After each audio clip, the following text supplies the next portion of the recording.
Mi nombre es Diana Martínez Leiva de François, propietaria del restaurante Las Tres Garífunas y el Jardín Botánico Garífuna, activista por los derechos humanos de las mujeres. Esta producción que hicimos con Ecoline Production, un agradecimiento especial para ellos, se llamaba American Express con los rumanos. Fue muy agradable trabajarla, ya que por primera vez tuve la oportunidad de trabajar con mi hermano y con mi sobrina en esta producción de televisión y nos divertimos muchísimo.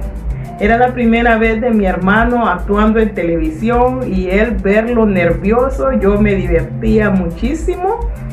Y fue una experiencia inolvidable. Siempre a través del restaurante estamos tratando de llevar un poco de nuestra cultura hacia otras partes del mundo, para que conozcan que la cultura garífuna es muy rica en la gastronomía y para que sean siempre invitados a venir a disfrutar aquí a Livingston, Izabal, Guatemala.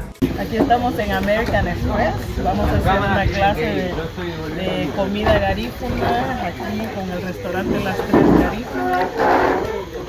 Vamos a hacer una clase de cocina donde prepararemos un delicioso pavo.